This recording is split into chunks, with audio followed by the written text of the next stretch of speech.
아까 입장하기 전에 우리 찬양대원이 숫자가 좀 적길래 이렇게 적으냐 그랬더니 오늘은 소수정예로 간다고. 소수인데도 불구하고 굉장히 훌륭한 찬양을 해주셔서 너무 감사합니다. 우리 다시 한번 박수해 주십니다.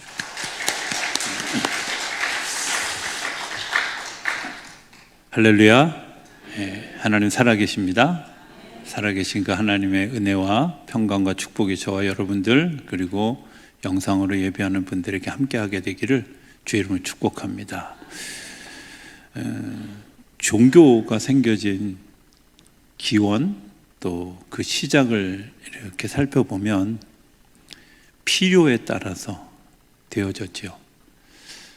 바람을 이기고 또 폭풍우를 이기고 자연적인 현상 속에서 사람이 우리보다 더 큰 무엇이 있는 것을 기대하는 마음을 가지고 대상을 선택하고 그 대상을 숭배하는 일로 종교가 시작되었습니다.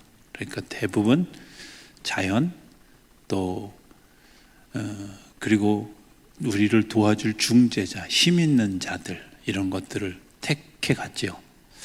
그래서 토테미즘, 샤머니즘 이런 일들이 생겨나게 되어졌고 또 불교라든지 이런 종교들이 생겨나게 되어졌습니다.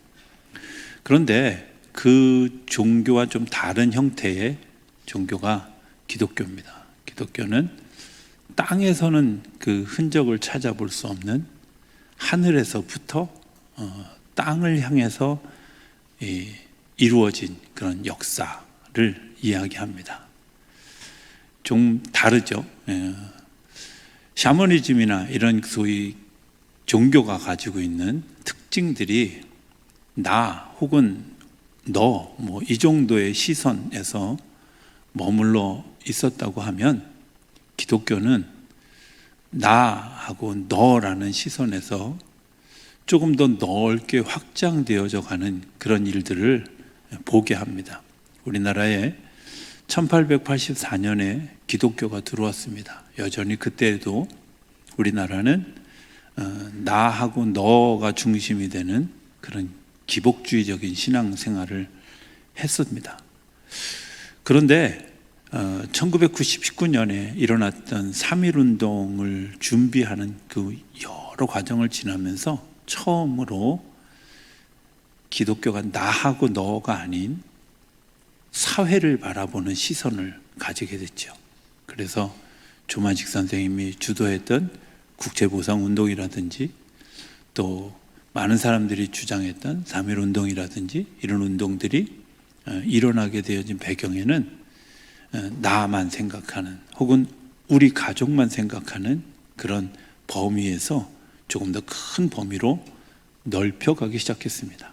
그리고 일제강점기가 끝나고 나서 우리나라 겪었던 6.25를 겪고 나서 비로소 국가라고 하는 그런 그 개념을 생각하게 되었고 6.25를 겪고 난 이후에 우리나라에 우후죽순처럼 많이 일어났던 소위 구국기도 또 나라를 위한 기도 이런 기도들이 굉장히 활발하게 일어났던 일들은 생각해 보면 그 속에 나라가 아니면 내가 나라 속에 내가 있다고 하는 사실 나와 더불어서 이것도 소중하고 이 울타리가 없으면 나는 의미가 없다는 사실을 알게 되어졌고 그것을 경험적으로 알고 있던 분들이 자연스럽게 기도하는 일들이 일어나게 되어졌죠.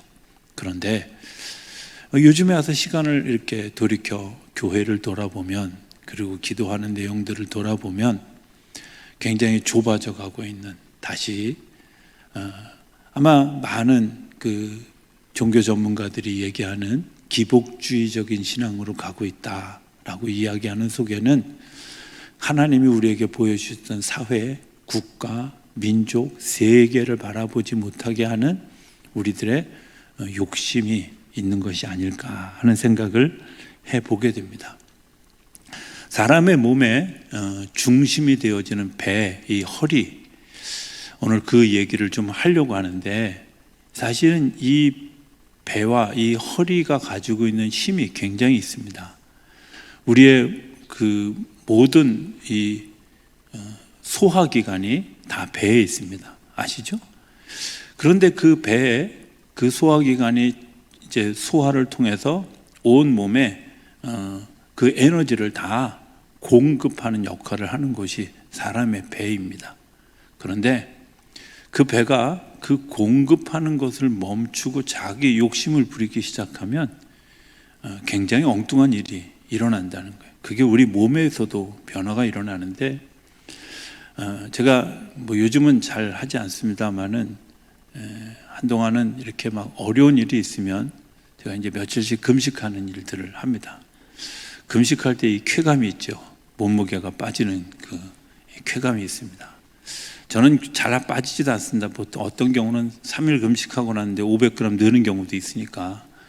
그런데 어쨌든 그 즐거움이 있는데, 중요한 건 뭐냐면 끝나고 나면 배가 더 나오더라는 거예요.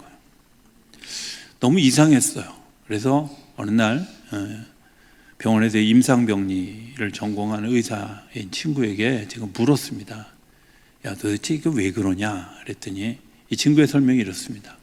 사람의 몸에 배에 이제 있는 이 장기들이 이제 몸에 에너지를 전달해야 되는데, 식사가 불규칙하게 들어오면, 예측 가능하지 못하게 들어오면 어떤 일들이 생기냐면 나를 견디기 위해서 자기가 거기서 아예 저장을 한다는 거야. 그러니까 한 3일씩 밥을 안 먹으면 얘가 언제 들어올지 몰라. 이번에 들어온 것들을 잘 잡아둬야 내가 살아. 그리고 여기다 챙겨둔다는 거예요. 그래서 내보내지 않고, 그래서 다른 곳은 건강하지 않은데 배만 풍성해진다는 거죠. 그러고 나서 보니까 주변에 금식을 하시는 분들의 특징들이 딴 데는 말랐는데 배만 풍성해지는 일들이 일어나더라고요. 그래서 저는 뭐 간헐적 단식 무슨 뭐 이런 거 밥 안 먹어야 뭐 살이 빠진다 이런 말 잘 안 믿습니다. 왜냐하면 의사가 해준 말이기 때문에 그래요. 어찌됐든 우리의 배는 욕심이라고 하는 것이 그 배에 같이 있다는 것, 공유하는 것과 내가 나를 챙기고자 하는 욕심이 거기에 공존하고 있다는 겁니다. 이 공존하고 있는 배를 향해서 주님이 우리에게 뭐라고 하실까 하는 것들을 한번 말씀을 통해서 보면, 출애굽기에 보면 이렇게 얘기합니다. 너희는 그것을 이렇게 먹을지니, 유월절 음식을 먹는 얘기를 하는 겁니다. 그것을 이렇게 먹을지니 허리에 띠를 띠고 발에 신을 신고 손에 지팡이를 잡고 급히 먹으라. 이것이 여호와의 유월절이니라. 무슨 얘기냐면 너희들이 생존을 위해서 이걸 먹으라는 거예요. 먹는 거 생존을 위해서 해야 된다는 거죠.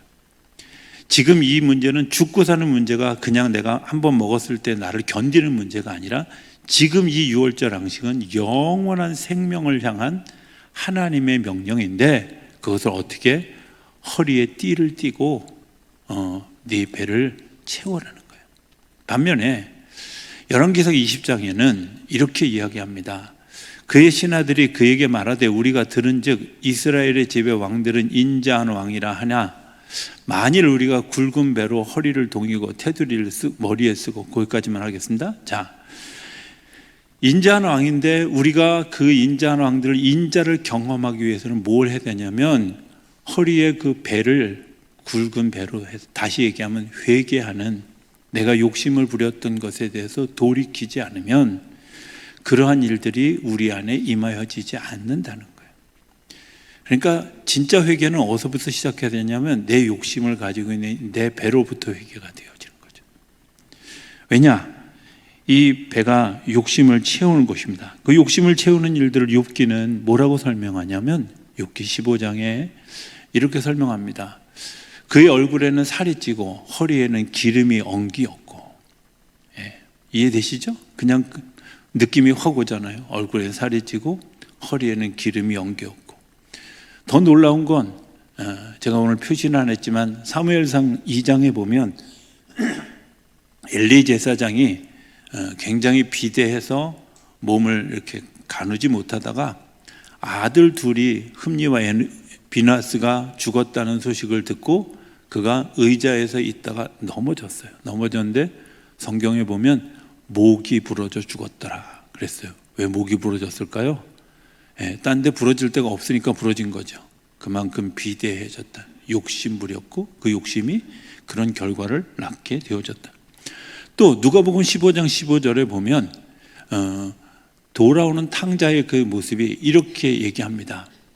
그가 돼지 먹는 쥐염 열매로 배를 채우고자 하되 주는 자가 없느니라. 자기의 배를 쥐염 열매로 채우려고 했어요. 그리고 그것 때문에 자기가 돌아오는데 그 일들이 자기에게 굉장히 비참한 모습이 되어져 갔다는 거죠.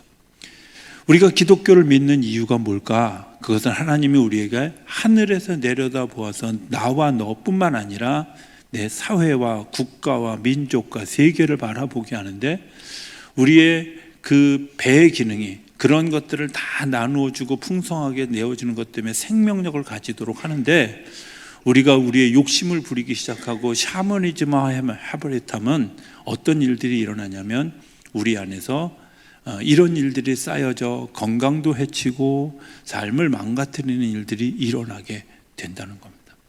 배는 욕심의 상징이기도 하고 또 하나님의 생명이 공급되는 중요한 핵심이기도 하다는 거예요. 배라는 말을 이렇게 한번 제가 생각해 보니까, 우리 그런 관점에서 제가 가지고 있는 몸에 있는 배와 저 바다에 떠 있는 배가 또 비슷한 점이 있죠. 그게 뭐예요? 중심을 잘 잡지 못하면 넘어진다는 거예요. 파멸한다는 거죠. 우리가 세월호 사건 겪으면서 겪어봤잖아요. 배의 중심이 무너졌을 때 어떤 일들이 일어나는지. 배는 그 중심을 잡는 축이 굉장히 중요합니다. 우리의 배도 마찬가지죠. 우리의 배도 그 중심을 잡는 일들이 무너지면 우리의 삶에 굉장히 어려운 일들을 겪게 된다는 겁니다. 또 하나 생각할 수 있는 건 허리띠입니다. 허리띠를 띠라. 제가 오늘 이 얘기 하고 나면 이제 남자분들한테 제가 원성을 들을지도 모르는데, 부부 싸움 할 때 남자들을 이길 수 있는 여자들의 강한 무기가 뭐냐면, 뒤에 가서 허리띠를 딱 잡으면 꼼짝 못합니다. 한번 해보시죠. 농담 삼아라도. 예. 왜냐하면 이 허리띠가 몸의 중심을 딱 잡고 있기 때문에. 허리띠를 잡는 것, 그것은 다시 얘기하면 내 삶의 중심. 주님이 우리에게 분명하게 이야기해 주시는 것이 있습니다.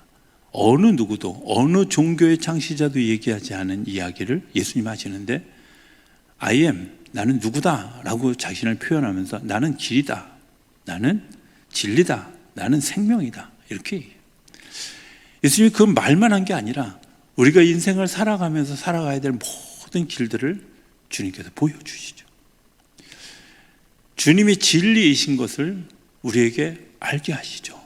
뿐만 아니라 우리가 죽어도 사는 영원한 생명의 길로 우리를 인도하시는 분이라는 사실을 이미 온 몸으로, 그의 삶으로 보여주셨다는 것을 알게 되죠.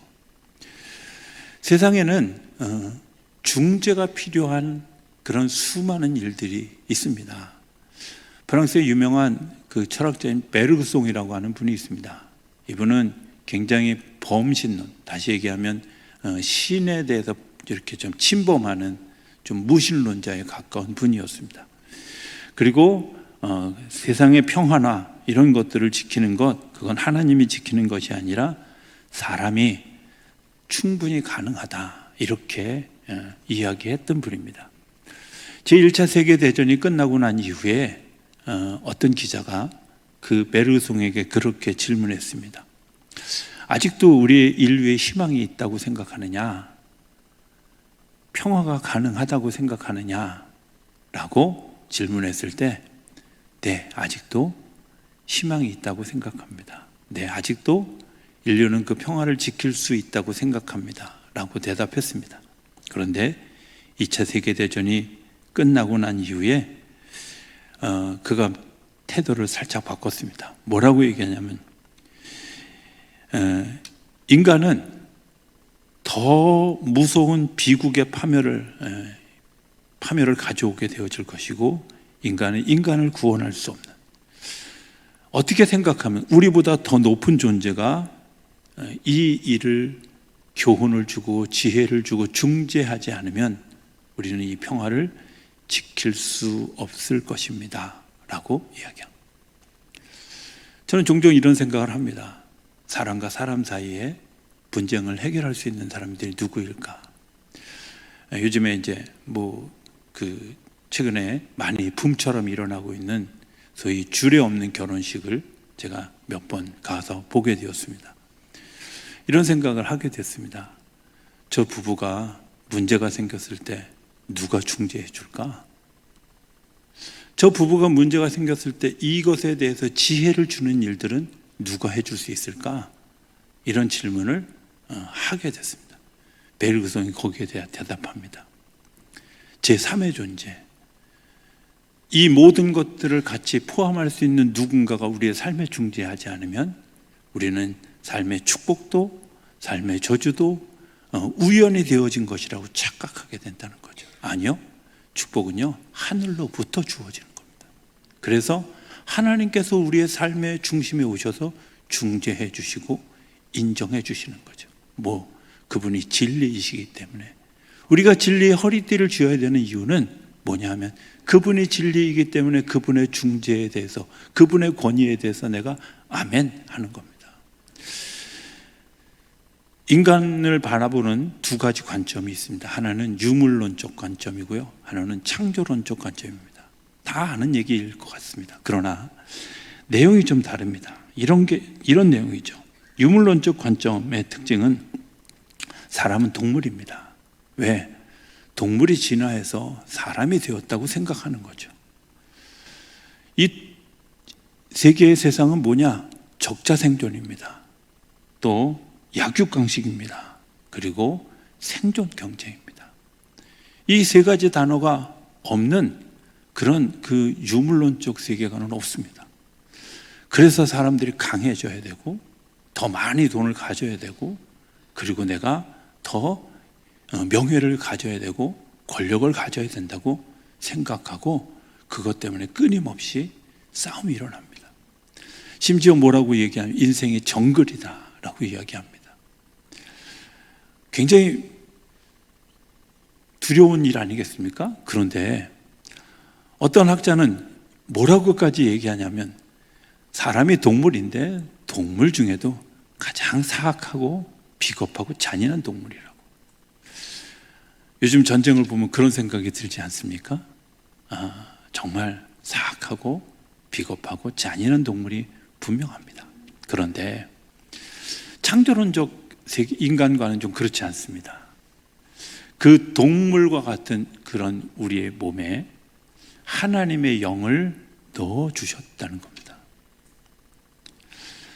동물처럼 생겨진 그런 하나의 동물 가운데 하나인 사람에게 하나님의 영을 불어 넣어 주셔서 하나님의 이미지 오브 갓을 만들었다는 거죠. 그래서 그 하나님의 형상이 우리 가운데서 나타나게 되어지는 일들을 창조론적인 인간관으로 우리가 보고 있습니다. 뭐가 다를까요?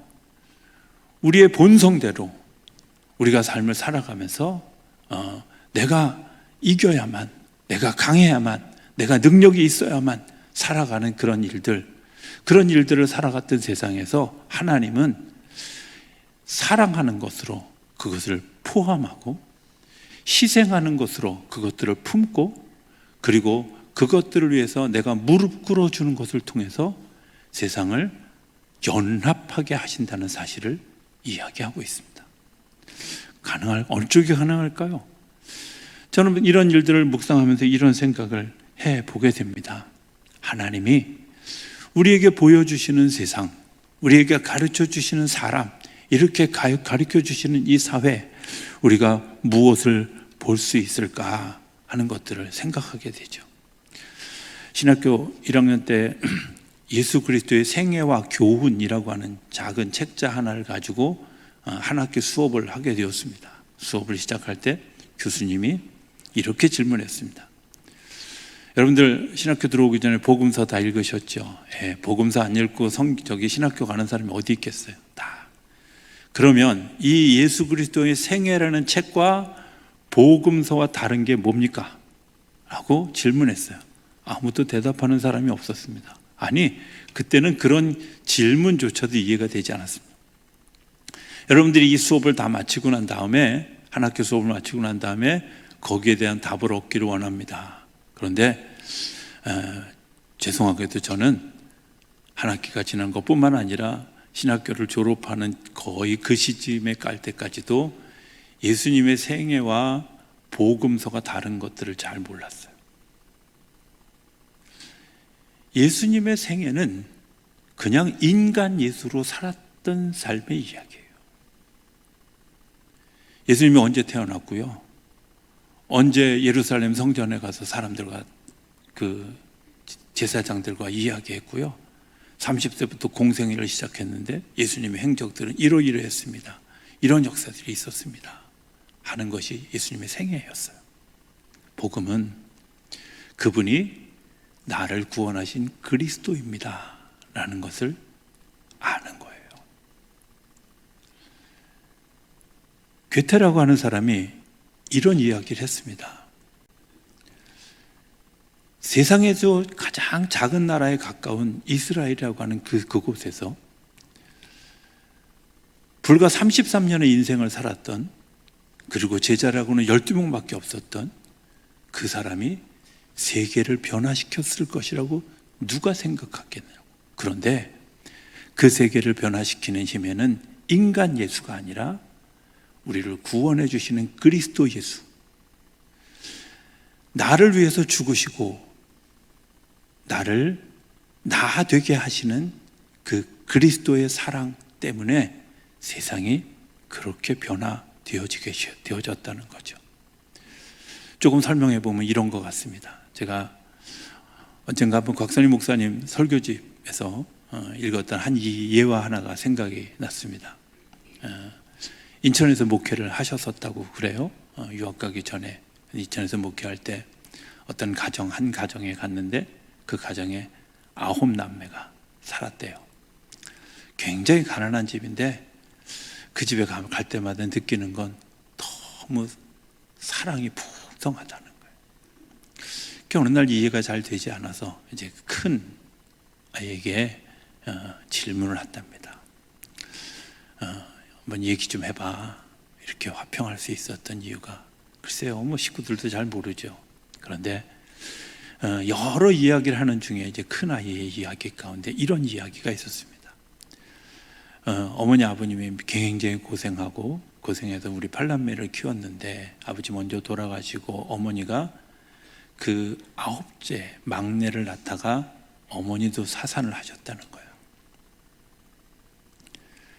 아이는 낳고 어머니는 돌아가신 거죠. 그런데 어머니의 마지막 부탁이 뭐였냐면 이 아이를 잘 돌봐줘 였어요. 그 자녀들이 8남매가 그 막내 아이를, 그때 2-3살밖에 안 되는 막내 아이를 얼마나 정성스럽게 사랑하고 키우는지, 그 아이를 향해서 자녀들이 무슨 생각을 하냐면 이 아이는 어머니의 대신이다, 어머니가 이 아이를 위해서 죽었다, 어머니를 대가를 치르고 얻은 생명이다, 그가 울 때도 우는 것이 아니라 음악 소리로 들을 수 있었고, 그가 기저귀를 적실 때도 그가 살아있는 것에 대해서 감사하게 되어졌고 사랑하게 되어져, 사랑스러운 존재가 되어져. 어머니 대신 우리는 그리스도가 우리를 대신해서 죽으신 그리스도의 대속물들입니다. 그리스도의 대신입니다. 하나님의 창조론적인 인간은 나를 위해서 대가를 치러주신 그 누군가가 있는, 누군가의 사랑, 누군가의 은혜 때문에, 누군가의 능력 때문에, 누군가의 지혜 때문에 오늘 내가 여기에 살아있는 거죠. 나 혼자만의 모습이 아니라, 나 하나만 생각하는 그 모습이 아니라 하나님이 나를 위해서 예수님을 희생시켜서 예수님을 그리스도로 만들고 그 그리스도 때문에 내가 다시 거듭난 사람, 그걸 이야기하는 거죠. 탕자가 돌아옵니다. 탕자가 돌아올 때 아무것도 가진 게 없습니다. 그에게는 생존 경쟁에서 이길 유물사관적 인물이 아무것도 없습니다. 가난하지요? 옷은 찢겨졌지요? 볼품 없어졌지요? 아무것도 없습니다. 그런데 그 둘째 아들을 품에 안아주고 기다려줬던 아버지의 은혜와 사랑이 그를 아들 되게 하는 거죠. 하나님께서 오늘 우리를 품어주신 것은 내 배와 내 진리의 허리띠를 메고 또 가지고 그것이 생명력을 발휘하게 하기 위해서 예수님이 내 욕심을 위해서 십자가에 죽으셨고 내 죄를 위해서 십자가에 죽으셨고 그리고 내가 그 진리로 살아갈 수 있도록 우리에게 진리의 띠를 띄워 주셨다는 겁니다. 우리가 재작년인가요? 우크라이나와 러시아의 전쟁이 일어났을 때 그 일들을 위해서 특별히 기도하기 시작했던 일들을 기억합니다. 전쟁이 오래 지속되어지면서 이 사회가 굉장히 어려운 지경으로 가고 있는 것을 발견하게 되죠. 그때는 별 의미가 없을 거라고 생각했지만 이미 세계는 다 식량난에 허덕이고 있고 국제 유가가 $100를 넘어선 지가 벌써 오래되어졌는데 그런 일들이 조금 더 떨어질 기세가 보이지 않습니다. 더 나아가서는 경제적인 공황이 오고 있는 것을 보게 되죠. 금리가 계속 오른다는 말은 누군가 그 돈을 빌리고 그 빌린 것들 때문에 갚지 못하는 부도의 사태가 일어나게 되고 그런 일들이 일어나면 경제적 공황이 굉장히 깊이 다가온다고 하는 것을 상징하고 있는 겁니다. 그때 두려워했던 염려했던 일들이 지금 또 가자 지구에서 일어나고 있는 일들이기도 합니다. 또 인류는 지금 또 다른 전쟁이 어느 곳에서 어떻게 일어날지 모른다고 하는 그런 염려 가운데 있습니다.